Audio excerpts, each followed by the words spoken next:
Bom, algumas coisas a gente começa e algumas coisas a gente tem que continuar. Então, partindo desse princípio, iremos continuar da onde a gente parou semana passada. Lembrando, né? Não sei se os irmãos lembram sobre o que a gente estava falando no domingo passado. Alguém lembra? Ninguém lembra? A gente estava falando semana passada sobre a graça de Deus, né?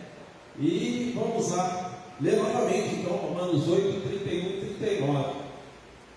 Tá? Romanos 8, de 31 a 39. Que diremos, pois, à vista destas coisas? Se Deus é por nós, quem será contra nós? Aquele que não poupou o seu próprio filho, antes por todos nós o entregou, porventura não nos dará graciosamente com ele todas as coisas? Quem tentará acusação contra os eleitos de Deus, e Deus quem o justifica? Quem condenará? É Cristo Jesus, quem morreu, ou antes quem ressuscitou, o qual está à direita de Deus, e também intercede por nós. Quem nos separará do amor de Cristo? Será tribulação, ou angústia, ou perseguição, ou fome, ou nudez, ou perigo, ou espada, como está escrito: por amor de ti somos entregues à morte no dia todo. Somos considerados como ovelhas para matadouro. Em todas essas coisas, porém, somos mais que vencedores por meio daquele que nos amou. Porque eu estou bem certo de que nem a morte, nem a vida, nem anjo, nem os principados, nem as coisas do presente, nem do porvir, nem os poderes, nem a altura, nem a profundidade, nem qualquer outra criatura poderá separar-nos do amor de Deus, que está em Cristo Jesus, nosso Senhor. Oremos, irmãos. Pai bendito, muito obrigado, Senhor, por mais uma vez que estamos, Senhor, reunidos na Tua casa, Senhor, para podermos, Senhor, ler a Tua palavra, entender um pouco da Tua palavra, para entender um pouco mais do Teu amor e da Tua graça, Senhor. Manifesta, Senhor, o Teu Espírito Santo em cada coração e fala, Senhor, em cada coração, para que possamos, Senhor, continuar aprendendo de Ti e entendendo aquilo que Tu queres. Amém? Bom, a semana passada eu comecei a falar com os irmãos sobre a graça de Deus. E fica muito difícil muitas vezes a gente resumir a graça de Deus em poucas palavras. O que acontece? Semana passada a gente teve um tempo, aproximadamente acho que 20 minutos de palavra, e ainda temos muito mais assuntos que podemos levar até o fim do ano falando sobre esse assunto. Gostaria de recordar algumas coisas que a gente falou semana passada, que a graça de Deus, nós recebemos uma coisa que não merecemos, é muito mais do que merecemos, é maior do que imaginamos. Nós recebemos a graça de Deus de uma forma que Deus nos amou primeiro. A graça é um favor imerecido, nós não merecíamos esse amor, essa graça que Deus fez por nós. E a graça se confronta com a lei em alguns momentos. Vivemos na época que a graça, que todo mundo diz, né? A época da graça, né? A Bíblia nos ensina que estamos na época da graça e não da lei. E Jesus nos fala, não penseis que vim revogar a lei ou os profetas. Não vim para revogar a lei, mas vim para cumprir. Está lá em Mateus 5:17. Os apóstolos, né, Paulo nos fala, né, porque pela graça sois salvos por meio da fé, e isso não vem de vós, é dom de Deus, não vem das obras, para que ninguém se glorie. Efésios 2, 8 e 9. Então nada que nós fizermos, né, vai nos salvar. Nós somos salvos pela graça de Cristo. As leis não nos garantem a salvação, elas foram criadas por Deus para que vivêssemos de melhor forma possível aqui na terra. A graça sempre será a base do relacionamento entre Deus e os homens, sendo aplicado nessa pessoa mais correta até a pessoa mais pecadora, tá? Pois qualquer que guardar toda a lei, mas tropeçar em um só ponto, tem se tornado culpado de todos, tá? Está lá em Tiago 2:10. Então quer dizer, a graça veio nos contemplar porque nós não tínhamos a capacidade de cumprir a lei, né? Também vimos que porque o juízo será sem misericórdia para aquele que não usou de misericórdia. E a misericórdia triunfa sobre os justos. Tiago 2:13. Ele acreditava que a religião, né, os fariseus da época acreditavam que a religião era obedecer às leis, seguir as regras. mas esquecia de amar a Deus e o próximo, de servir a Deus e se oferecer em favor do próximo. Qualquer semelhança disso com os dias de hoje é mera coincidência, tá? Ora, vendo isso, os fariseus perguntavam aos discípulos: por que come vosso mestre com os publicanos e pecadores? Mas Jesus, ouvindo, disse: os sãos não precisam de médico, e sim os doentes. Mateus 9, 11 e 12. Jesus não veio para revogar a lei, como vimos lá atrás também, vimos a semana passada, mas cumpri-la. Quando ele ressuscitou, todas as leis, em apenas duas, estavam mostrando o segredo para conseguir cumprir todas as demais leis. Ninguém fiquei devendo coisa alguma, exceto o amor com que vos ameis uns aos outros. Pois quem ama o próximo tem cumprido a lei. Pois isso não adulterarás, não matarás, não furtarás, não cobiçarás, e se há algum outro mandamento, tudo nessa palavra se resume: amarás o teu próximo como a ti mesmo. O amor não pratica o mal contra o próximo, de sorte que o cumprimento da lei é o amor. Então em Romanos 13, 8 a gente vê isso. A gente fez uma observação semana passada relacionada. Na época da lei passava não assassinar. Agora, na época da graça, além disso, não posso guardar rancor. Na época da lei, bastava não adulterar. Além disso, não posso ser lascivo. Na época da lei, falsamente contra o próximo, levantar um falso testemunho contra o próximo. Hoje, além disso, não posso julgar o próximo. Tá? Então, nós temos essa capacidade ainda de fazer esse julgamento. A graça de Deus não muda nosso passado, mas sim o nosso presente, tá? Você não vai deixar de ser uma pessoa que você era, no sentido de dizer o rótulo que muitas vezes a sociedade impôs, mas você vai ter um adendo a esse rótulo. Você vai ser um pecador perdoado, tá? A graça de Deus, ela vem de uma forma como lá em Mateus 1:17. Quando você vê a genealogia de Jesus, você vê aparecer ali pessoas como Raabe e Batseba. São citadas ali na genealogia de Jesus e aparecem. São pessoas que foram transformadas e mudadas, tá? Essas pessoas passaram a participar da história de Jesus a respeito do passado que elas tinham, mas agora fazem parte da história de Jesus.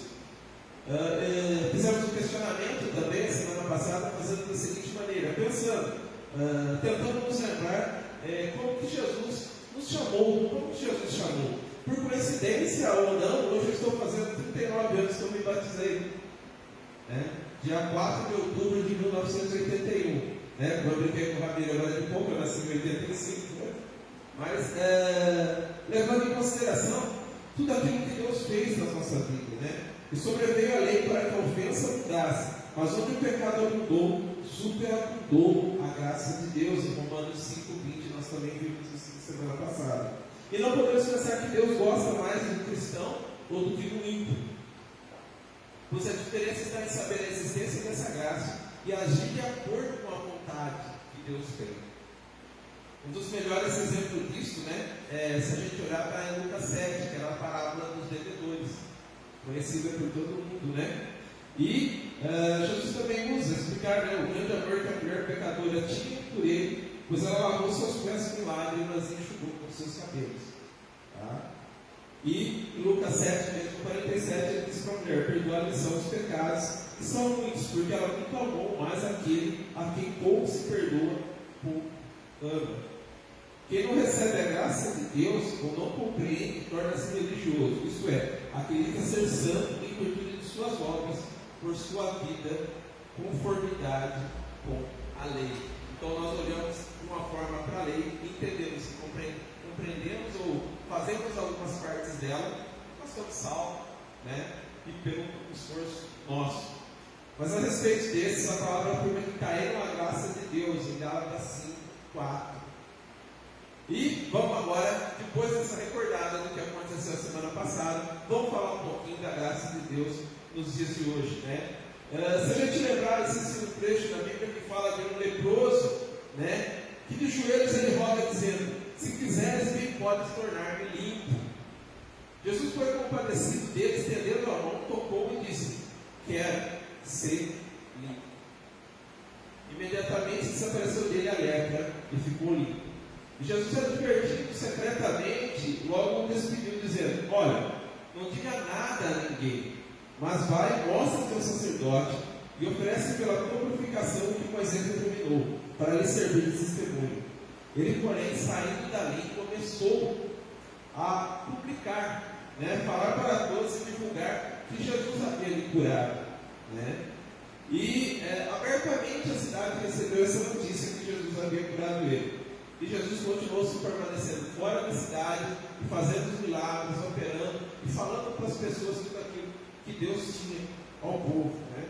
Mas Jesus havia ordenado esse leproso, que não falasse desse milagre. Por quê? Porque na época acontecia as mesmas coisas que acontecem no dia de hoje.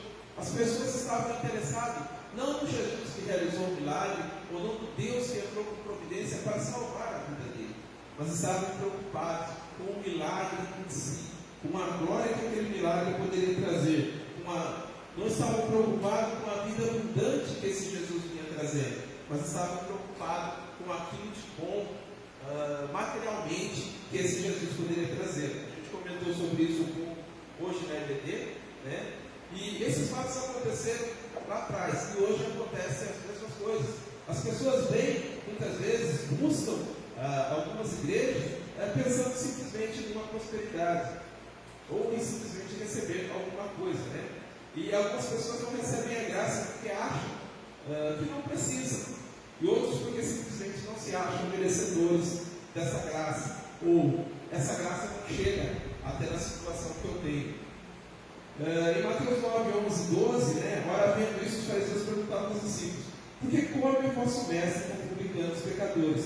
Mas Jesus, ouvindo isso, disse: não são os sãos que precisam de médicos, mas sim os doentes. Nós nos deparamos hoje muitas vezes com as pessoas falando o seguinte: olha, a pessoa vai na igreja e passa por isso, faz isso ou faz aquilo outro. Eu vou na igreja porque eu preciso ser melhor. Eu vou na igreja para aprender a palavra de Deus e mudar, entender o que Deus quer de mim. Eu não vou para a igreja porque eu sou bom, porque se eu fosse bom eu não estaria aqui. O fato é que todas as pessoas carecem do amor de Deus. Nós carecemos do amor de Deus, como todos carecem. Como a própria palavra define, a graça de Deus é de graça aos homens. É uma coisa que Deus ofereceu de graça para nós. Existem barreiras que muitas vezes nos impedem de aceitar aquilo que Deus vem nos oferecendo de graça. Muitas vezes nós achamos, por condições financeiras, por condições psicológicas, acadêmicas ou outras coisas, que somos autossuficientes. Muitas vezes nós somos pessoas individualistas. Resolvemos tudo sozinhos, do nosso jeito, e achamos que estamos resolvendo tudo. Muitas vezes somos orgulhosos, ou muitas vezes temos uma baixa estima e achamos que Deus não vai resolver. Existe um cântico, uma música gravada pelo PG, que fala que quem sou eu? Quem sou eu? Para que o Deus de toda a terra se preocupe com o meu nome. A coisa mais satisfatória é você entender que Deus te chama pelo teu nome. Jesus morreu por nós pecadores, Jesus morreu por nós pecadores, Não quando éramos merecedores, não quando já havíamos aceitado Ele, mas nós éramos pecadores, não conhecíamos Ele, mas Ele já tinha morrido por nós. Porque Cristo, quando nós ainda éramos fracos, morreu ao seu tempo pelos ímpios. Dificilmente alguém morreria por um justo, pois poderá ser que pelo bom alguém se anime a morrer. Mas Deus prova o seu próprio amor para conosco pelo fato de ter Cristo morrido por nós, sendo nós ainda pecadores. Romanos 5, 6 e 8. Todo mundo deve ter assistido aqui o Milagre da Sala 7. Acho que grande parte das pessoas assistiram esse filme. Bombou por aí, muitos comentaristas falando algumas coisas. E o inocente ia ser morto, mas alguém se coloca no lugar. Até acaba sendo fácil. Mas e por nós pecadores morrendo no nosso lugar, como Cristo fez? Até muitas vezes pelo próprio inocente, acaba sendo difícil alguém se colocar no lugar. Mas pare e pense, Jesus se colocou por nós, em nosso lugar. A redenção é totalmente um dom da graça de Deus. e inclui receber antes de realizar. Somos chamados a responder à graça com obediência, serviço e sacrifício, mas não podemos fazer desses uma forma de alcançar o que nos é dado gratuitamente. Tais coisas devem ser, no entanto, uma resposta de gratidão daquilo que Deus fez por nós. A prática de boas obras, ela é um fruto daquilo que Cristo fez nas nossas vidas, e de aceitarmos o que Deus fez nas nossas vidas, e não uma forma de a gente poder condicionar a Deus a nos dar aquilo que queremos. Pois somos feitura deles, criados em Jesus Cristo para boas obras, as quais Deus de antemão preparou para que andássemos nela. Efésios 2:10. Não somos salvos pelas boas obras, né? Lembrando disso, nós não somos salvos pelas boas obras. Somos salvos para fazer boas obras. Todos nós pecamos e somos merecedores da consequência que o pecado traz consigo. E embora não mereçamos, nós recebemos a redenção na nossa alma através do sacrifício de Jesus. O que leva a Deus a aceitar-nos única e exclusivamente devido ao sangue de Jesus Cristo, o seu Filho que foi vertido na cruz. Não é porque nós somos mais bonitinhos que ninguém, não. Qualquer outro argumento além do sangue de Cristo utilizado para sermos aceitos por Jesus invalida automaticamente a obra de Jesus. Então quer dizer, não existe nada que podemos fazer que substitua cada gota que Jesus Cristo verteu na cruz. Não adianta tentarmos agradar a Deus para tentar, dizer assim, achar que vamos manipular Ele para Ele nos aceitar. Deus tem sua justiça e considerado, e tudo aquilo que nós fazemos, né? Lá em Isaías 64:6, Ele trata como trata-se imundícia, porque amamos demonstra uma verdadeira adoração pelo aquilo que o seu Filho fez na cruz para nos salvar. É na cruz, né, que somos aceitos por Deus dentro de toda a nossa limitação, toda a nossa fraqueza humana, e é o significado da graça de Deus nas nossas vidas. E pela graça, já não é pelas obras, o contrário, a graça já não é graça. Romanos 11:6. A graça é totalmente oposta ao legalismo, né? Uma vez que esta é um favor de Deus concedido livremente àqueles que não merecem. Lembrando, o favor merecido da graça, a aceitação merecida, é o legalismo. Livremente concedido, graça, dado condicionalmente, legalismo. Recipientes indignos, graça, conquistadores indignos, legalismo. Quer dizer, nós tentamos fazer de uma forma de lei aquilo que Deus quer que nós fizemos, de uma forma de gratidão. A graça faz cada dia mais valiosa os olhos de Deus, não por aquilo que realizamos com sucesso, mas por aquilo que somos para Ele. E nós somos filhos de Deus através de Cristo Jesus. A graça de Deus sempre existiu, inclusive no Antigo Testamento, porque Jesus sempre existiu. Nós, porém, não tínhamos entendimento dela, mas hoje essa graça começa a ser revelada a nós somente, né? E agora o homem começa a entender o significado dela. Porque a lei dada por Moisés, a graça e a verdade vieram por Jesus. Lá em João 1,17 fala assim. Há uma história no Antigo Testamento que mostra a graça de Deus agindo. E esse texto a gente vai fazer uma comparação diferente. Eu vou ler o texto original e depois eu vou convidar um locutor nosso aqui para estar fazendo uma leitura, né? E disse Davi: ainda alguém que tenha ficado da casa de Saul para que lhe faça bondade por amor de Jonatas. E havia um servo na casa de Saul, cujo nome era Ziba. O chamaram à presença de Davi e disse-lhe o rei: és tu, Ziba? E ele disse: servo teu. E disse o rei: não há ainda alguém da casa de Saul para que eu o use com ele de bondade de Deus? Então disse Ziba ao rei: ainda há um filho de Jonatas, aleijado de ambos os pés. E disse o rei: onde está? E disse Ziba ao rei: eis que está em casa de Maquir, filho de Amiel, em Ladebar. Então mandou o rei Davi e o tomou da casa de Maquir, filho de Amiel, e de Lodebar. E Mefibosete, filho de Jonatas, o filho de Saul, veio a Davi e se prostrou com o rosto por terra. E inclinou-se e disse Davi: Mefibosete. E ele disse: eis aqui teu servo. E disse Davi: não temas, porque de certo serei contigo de bondade, por amor de Jonas, teu pai, e restituirei todas as terras de Saul, teu pai, e tu sempre comerás pão à minha mesa. Então se inclinou e disse: quem é teu servo para que teres olhado para um cão morto, tal como eu? Então chamou Davi a Ziba, moço de Saul, e disse: tudo o que pertencia a Saul, a terra, tu e teus filhos e teus servos recolherá, os frutos para que o filho do teu servo tenha pão para comer. Mas Mefibosete, filho do teu senhor, sempre comerá pão à minha mesa. E tinha Ziba 15 filhos e 20 servos. E disse Ziba ao rei: conforme tudo quanto meu senhor o rei manda o seu servo, assim fará teu servo.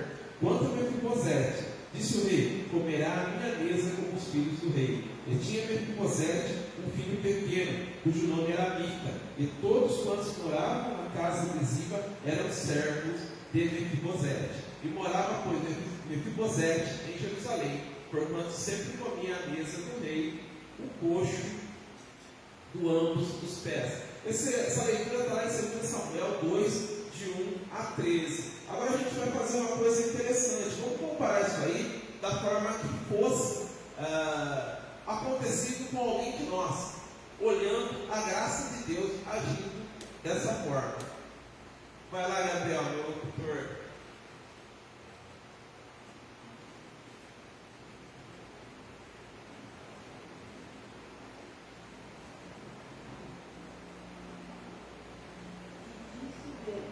Disse Deus: ainda alguém que tenha ficado da casa de Saul, para que lhe faça bondade por amor de Jonas. E havia um servo na casa de Saul, cujo nome era Ziba, e o chamaram à presença de Deus. Disse-lhe o rei: és tu Ziba? E ele disse: servo teu. E disse o rei: não há ainda alguém da casa de Saul, para que use com ele da bondade de Deus. Então disse Ziba ao rei: ainda há um filho de Jonas, aleijado e ambos os pés. E disse-lhe o rei: onde está? Disse Ziba ao rei. E disse que está na casa de Maquir, filho de Amiel, em Lobar. Então mandou o rei Deus e tomou da casa de Maquir, filho de Amiel, de Lobar, e Gabriel, filho de Jonas, o filho de Saul. Veio a Deus e se prostrou, com o rosto por terra, e inclinou-se, e disse: Gabriel. E ele disse: eis aqui teu servo. E disse-lhe Deus: não temas, porque de certo usarei contigo de bondade por amor de Jonas, teu pai, e te restituirei todas as terras, Saul, teu pai, e tu sempre comerás pão à minha mesa. Então se inclinou e disse: quem é seu servo para terás olhado para um cão morto, tal como eu? Então chamou a Ziba, moço de Saul, e disse-lhe: tudo que pertencia a Saul e toda a sua casa tenho dado ao filho de teu senhor.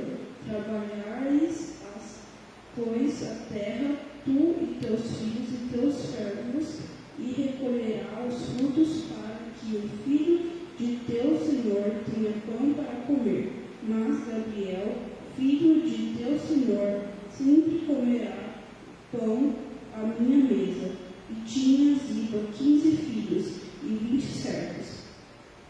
E disse Ziba ao rei: conforme tudo quanto meu amor, o rei manda a seu servo, assim fará teu servo. Quanto a Gabriel, disse o rei, comerá à minha mesa como um dos filhos do rei. E tinha Gabriel um filho pequeno, cujo nome era Mica. E todos quantos moravam em casa de Ziba eram servos de Gabriel. Morava, pois, Gabriel em Jerusalém, porquanto sempre comia à mesa do rei, era coxo de ambos os pés. Entenderam o texto?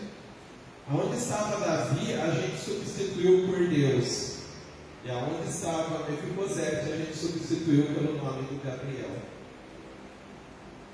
Essa foi a realidade que a gente fez no texto. Esse texto ele mostra a bondade, ou melhor, a graça de Davi para com Mefibosete. A Simone vai estar lendo um texto agora também, relacionado a isso, explicando o que foi feito e o que quer dizer isso. O texto mostra a bondade, ou melhor, a graça de Deus para com Gabriel.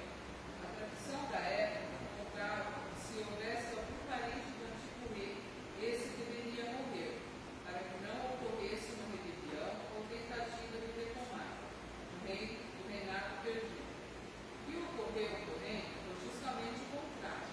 Devido à aliança que Deus tinha com Jonas, filho de Saul, e pai de Gabriel, mesmo sendo da família do antigo rei, tendo os pés tortos, simbolizando imperfeição e aprisionamento, e vivendo numa região desértica, simbolizando a dificuldade, experimentou a graça de Deus.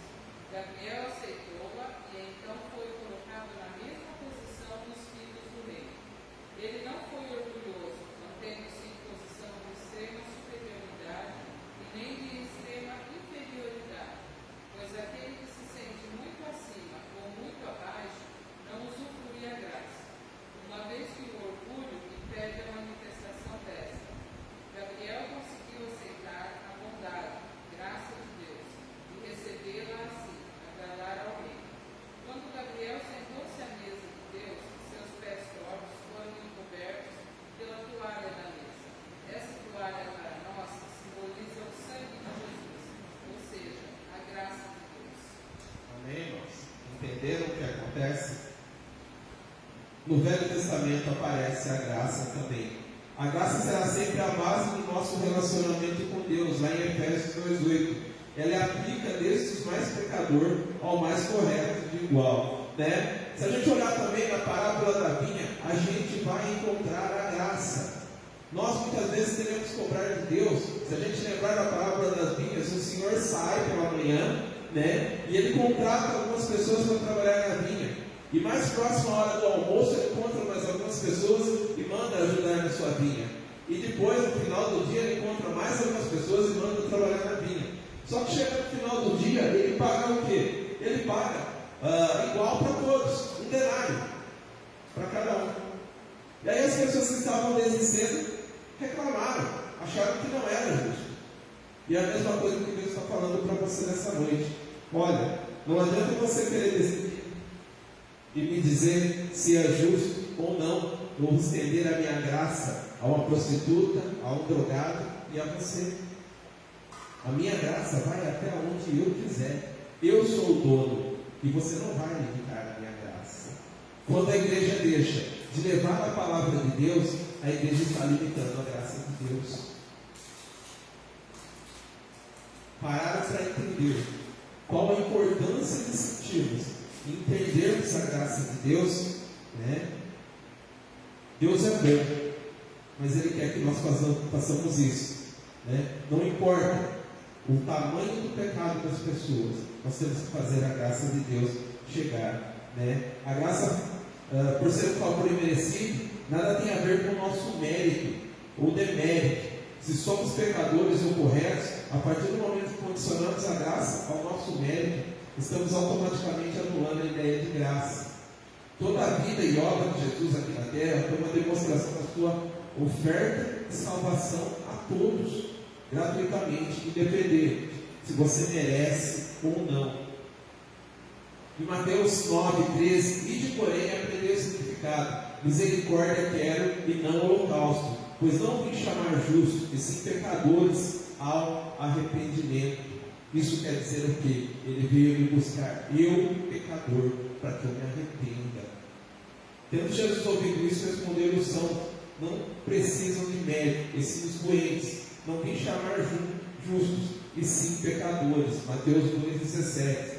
Deus aceita e recebe o homem em qualquer estado, devido à sua graça, e a partir de então começa a transformá-lo, em vez que, embora sejamos recebidos em pecado. É possível continuarmos da mesma maneira se tivermos um encontro real com Jesus? Não, nós não podemos continuar da mesma maneira se nós encontrarmos com Jesus. Nós não podemos ficar no mesmo pecado se nós tivermos um encontro real com Jesus. Em todas as religiões escuta-se falar sobre o amor, juízo, julgamento, perdão, entre outras coisas que se ouve falar. Mas somente no Evangelho verdadeiro de Jesus que se escuta sobre a graça e vive a graça. Em nenhuma outra religião se fala da graça, a não ser no Evangelho de Deus. A base da nossa salvação não é realizar, mas sim receber. Não é desempenho, tá? Não é por resultados, não é por meritocracia, tá? Mas é pela fé em Cristo Jesus.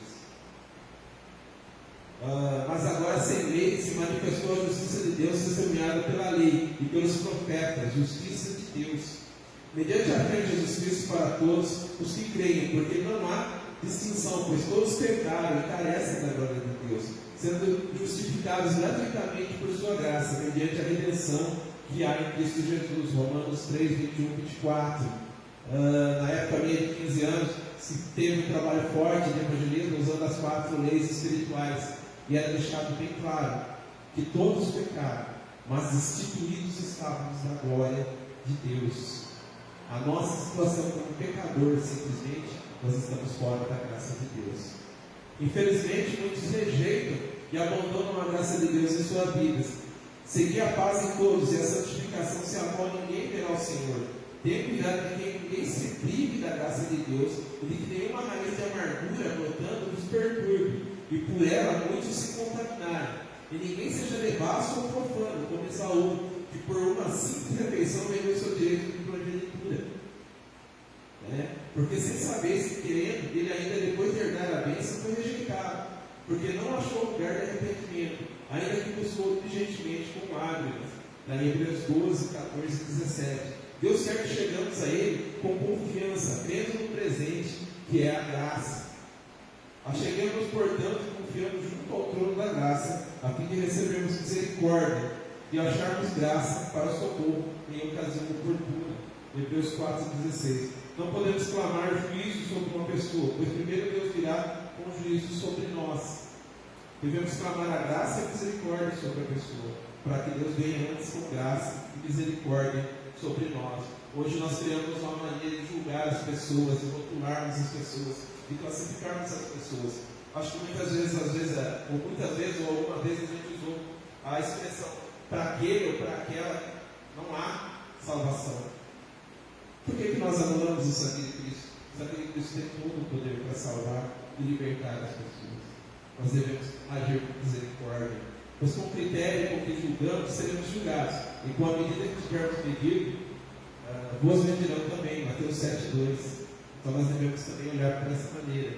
Por exemplo, se alguém nos afronta, é claro que a nossa vontade seria clamar o juízo de Deus sobre ele, né?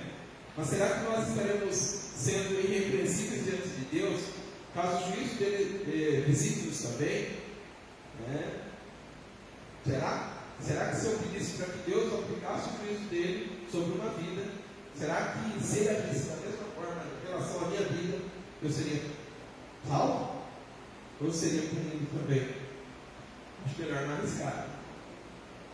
Vamos clamar graça sobre as pessoas que nos afrontam. A graça de Deus é derramada sobre todas as pessoas sem distinção, entre cristãos, entre ímpios, e não pense que Deus gosta mais de uma pessoa ou da outra, ou Ele ama todos igualmente.